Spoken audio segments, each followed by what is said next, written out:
It actually is not about that at all. It's about the fact that I was never allowed to.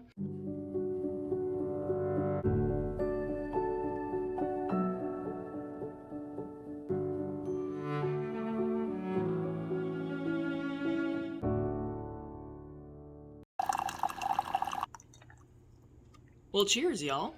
I don't know if anybody remembers back in May before I went up to take care of my mother, Squawk had fallen pretty ill. He stopped eating and drinking and really needed to have a battery of tests to figure out what was going on. Well, we did said battery of tests and all of his blood work was amazing for his age. Like, great. So the vet sort of chalked it up to the kidney stones that we had seen on his x-ray. He thought that perhaps he was not eating and drinking because he was in pain from the kidney stones that were literally moving into his ureters. I mean, it made sense to me, so we gave him fluids, a Serenia injection, and he started eating and drinking normally. Well, things are back to no eating, no drinking. Basically been having to force feed him high calorie supplements to help him gain weight. I've had to basically syringe feed him water with Pedialyte, unflavored Pedialyte, and he won't eat and drink. Like, he will eat treats. He has one specific type of treat. They're from Trader Joe's. Those are the only things he will willingly eat himself. He does not want, we've changed cat foods. Like, I can't figure this out. Not a fan of wet food. Yeah, he still has some of the high calorie gel on his whisker there. And I am trying. Like, it's not for lack of trying. I've sifted through all their crap. I've stalked him in the bathroom whenever he goes to the litter box. I watch him like a weird person watching him pee and poop. Everything looks normal, and I even gave everybody around a panicure just in case. I'm just really at a loss because if his blood work was fine, I don't understand why he's refusing to eat and drink, unless there's possibly something wrong dental-wise, but he doesn't have bad breath. What I do notice is that while he is eating his Trader Joe's treats, he will drop them and kind of like eat them again and drop them again, and he salivates excessively while he eats. So that's really leading me to think that there might be something going on with his teeth or his jaw or something. Like, and he kind of squints. So that tells me he's in pain somewhere. Yeah, I really want him to feel better. We have an appointment later this week. He must hate me by now. I've shoved 80 cc's of fluid in him the last couple of days. Via the mouth, syringe feeding. My rescue colleague is going to bring some lactated ringers over today so I can do sub-Q fluids, because I can't wait till Wednesday for him to get sub-Q fluids. He needs them now. I think he feels like crap, and yeah, he looks like he's in pain. He does a lot of like this squinting stuff. Yes, he always has a little bit of saliva around his mouth. I feel like there's gotta be something going on in his mouth. Hey! At least he's still territorial. I mean, I'm really hoping there's just something wrong with his teeth and maybe we yank a few out or he gets a nice... Very territorial of his perch. Squawk? Papaya, you're going to have to go on the lower level. Sorry, I don't make the rules. I mean, yeah, look at his tail. He's like pissed. He's like, don't come near my perch, okay? Squawk, we know you're the king. We know you're the patriarch. Actually, Faticus is, but Squawk, you just need to let him think he is. Speaking of cats, actually, the cat channel is going really well. I'm very excited. We're almost at 700 subscribers and 300 more after that, and then we can actually monetize the channel. I do have to reach like 4,000 watch hours though.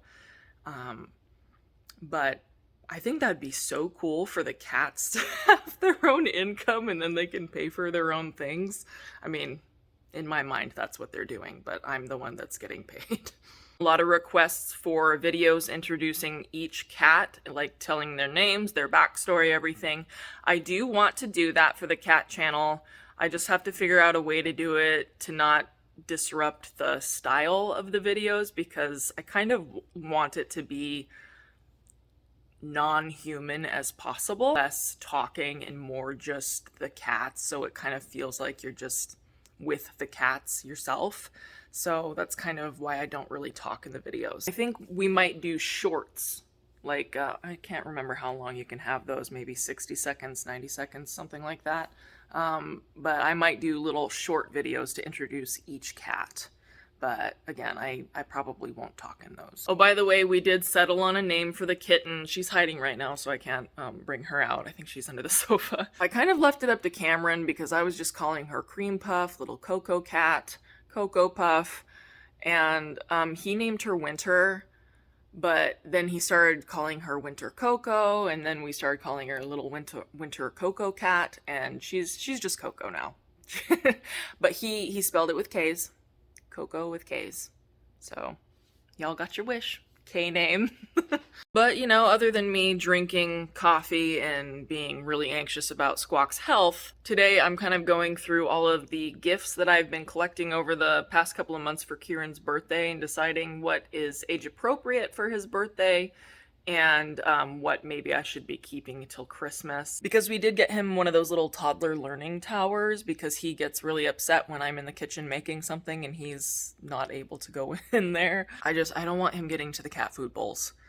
He already tried to eat a kibble and I was just like freaking out about it, so I just try to not let him go in the kitchen. So we got him that toddler learning tower. But I kind of feel like it probably going to be more age appropriate, closer to 18 months, so we might save that for Christmas. But you know me, I had to be like super extra. I found this lemon print gift wrap. But anyway, here are the toys that I've gotten him so far for his birthday. I don't think I'm going to get too much more because I don't want it to be like overwhelming. Start with these little cars. It's a truck, a car, and a little helicopter. And I got these because he really loved these, which were gifted to us. Something that he's been getting really good at lately is rolling balls, throwing balls, and he just started recently learning that you can put his car on the wheels and push it across the kitchen floor when Kameron and him are playing on the kitchen floor. And then yesterday he actually took one of his cars and was kind of like doing that on the cat tree, like kind of letting it drive on the cat tree. Obviously not any form of imaginative play. He doesn't really know what this represents, but he understood the concept of like it rolls on the wheels and he's kind of like letting it roll across different surfaces. I just thought developmentally this was a good toy for him to get for his birthday. And then I also ordered this little train, which is adorable, but I didn't realize just how small some of the pieces were. I thought they were much bigger like this. So I will probably take these small pieces until he's much older and then just let him play with the train without those small pieces. And then in the same vein, Kameron's mom sent this adorable little woodland road map. My brother had one of these when we were little and it was just hours and hours of endless fun for us. And then again, I was just thinking developmentally it would be really good for the fine motor skills. He does have some other cars, but the parts on them are really, really small, and it makes me nervous because he loves to put things in his mouth. So right now, he's just doing these big bulky cars. Next thing is this little, I think it's a tugboat. Yeah, it's a tugboat, but it also doubles as like a thing for scooping water. So I can hopefully wash his hair with it, and then he can do that whole thing of like scooping water and pouring it in the bathtub. He loves bath time. Like he just gets the biggest smile on his face when he hears the faucet filling up the bath. He has some rubber duckies and some silicone blocks up there, but I thought this might be a good next step for toddlerhood. Next are these little Bluey and Bingo stuffies. He loves Bluey. After we saw how well he reacted to the Elmo doll, because he loves Elmo too, I just figured, why not get him a little Bluey and Bingo too? And then we have this little balance bike right here, which Damien has already chewed on. Rude. There used to be a logo right here and I scratched it off and I figured it might be cool to do, to use my mom's Cricut machine and get some little white letters that say Kieran to put on the side. I just think that'd be really cute to personalize it. He did actually see this one already. I had him try it once. Huge grin. Biggest grin on his face when he was able to sort of walk around while sitting on that. But, you know, obviously I kind of want to keep it for his birthday, so it's been kind of hiding behind the pillow up there. There is one last gift from us, and I'm going to cut us off there because I really don't need like an overwhelming amount of gifts, you know. I already know that people are going to bring other gifts, so I'm going to cut me and Cam off from getting any more gifts. But I'm sure you're all aware, Kieran loves music. He can sing on key. I'll put a little clip of him doing that one more time.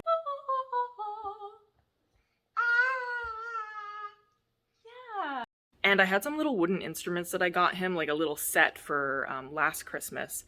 And he recently has taken such an interest in them. He loves anything that makes sound. Like, we have bells, we have glockenspiels, we have a recorder, maracas, you know, just all sorts of different like rainmaker instruments and everything. And he loves all of those things. We sit down with him daily and I'll sing like, what's that song from, not Beauty and the Beast, but Sleeping Beauty, the I Know You, Walked With You Once Upon a Dream.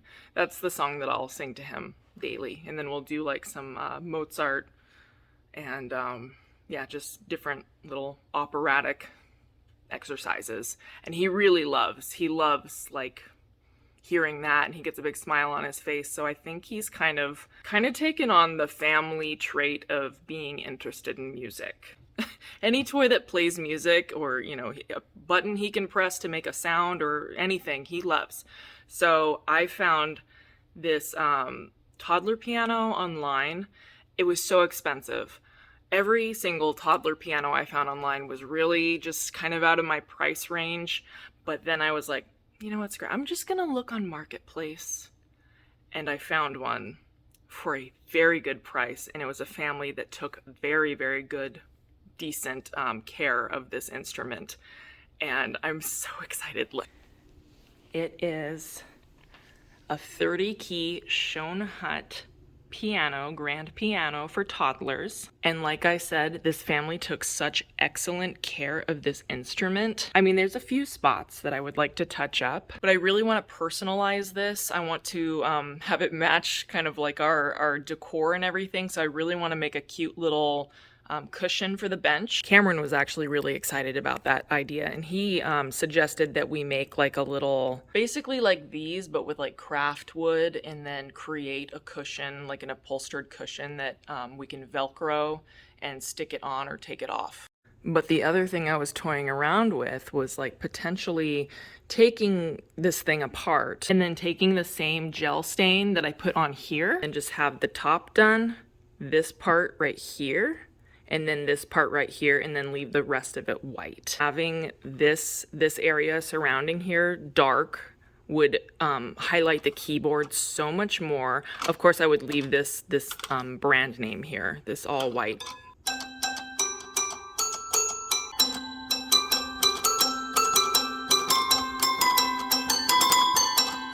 I think he's gonna be excited. I know how much music meant to me as a child. And for reasons that I can't currently disclose, I wasn't really allowed to learn instruments. Leave that up to your imagination. But I know I've had a lot of comments from people saying, don't push your son into music, don't push that on him, you're gonna, you know, scar him, etc. It actually is not about that at all. It's about the fact that I was never allowed to. And I feel like I could have had a really wonderful skill had I had that option.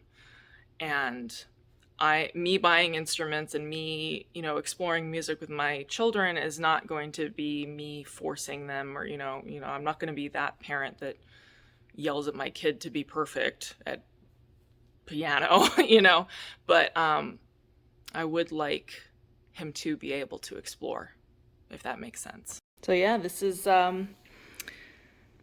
probably my favorite gift that we're getting him. And Cam and I talked about it, like one day when we have the space, we'd love to have a big, beautiful grand piano.